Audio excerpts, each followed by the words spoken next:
ನಾನು ಕೆಲವೊಂದು ಕಹಿ ಅನುಭವಗಳನ್ನು ನಾನು ನೋಡಿದ್ದೆ. ಒಂದು ಹೆಣ್ಣಾಗಿ ನಾನು ಅದನ್ನು ಫೀಲ್ ಮಾಡಿದ್ದೆ. ತುಂಬ ದಿವಸಗಳ ಕಾಲ ಕೆಲವೊಂದು ವಿಚಾರಕ್ಕೆ ನಾನು ಸ್ವತಃ ಅತ್ತಿದ್ದು ಕೂಡ ಇದೆ. ಯಾಕೆಂದರೆ ಇತ್ತೀಚಿನ ಜನರೇಷನಲ್ಲಿ, ಅಂದರೆ ನಮ್ಮ ಜನರೇಷನ್ನಲ್ಲಿ, ನಾನು 80s ಕಿಡ್.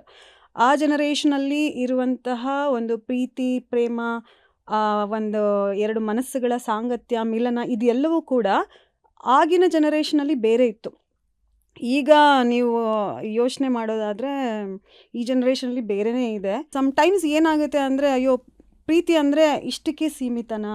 ಪ್ರೀತಿ ಅಂದರೆ ಒಂದು ಒಂದು ಹುಡುಗನನ್ನು ಕಣ್ಣಲ್ಲಿ ನೋಡೋದು, ಅವನನ್ನು ನನ್ನ ಕಣ್ಣಲ್ಲಿ ತುಂಬ್ಕೊಳ್ಳೋದು, ಅಥವಾ ಅವನ ಪ್ರೀತಿಗಾಗಿ ಕಾಯೋದು, ಹಂಬಲಿಸೋದು, ಇದೆಲ್ಲವೂ ಬೇರೆ ಥರ ಇತ್ತು. ನಮ್ಮ ಕಾಲದಲ್ಲೆಲ್ಲ ಲೆಟರ್ ಕೊಡೋದಿದೆಯಲ್ಲ, ಆ ಲೆಟರ್ನ ನಾವು ಮುಟ್ಲಿಕ್ಕೇ ಭಯ ಆಗ್ತಿತ್ತು. ಈಗೇನಾಗಿದೆ ಅಂದರೆ, ಪ್ರೀತಿ ಅನ್ನೋ ಒಂದು ವಿಚಾರವನ್ನು ಇಟ್ಕೊಂಡು ನಿಮ್ಮನ್ನು ಹೇಗೆ ಬಳಸ್ಕೋಬಹುದು, ಎಮೋಷ್ನಲಿ ನಿಮ್ಮನ್ನು ಹೇಗೆ ಲಾಕ್ ಮಾಡ್ಬೋದು, ಹೇಗೆ ಚೀಟ್ ಮಾಡ್ಬೋದು ಅನ್ನೋ ಜನರೇಷನಲ್ಲಿ ನಾವು ಬದುಕ್ತಾ ಇದ್ದೀವಿ. Watch complete episode on Open Talk with Shreya's YouTube channel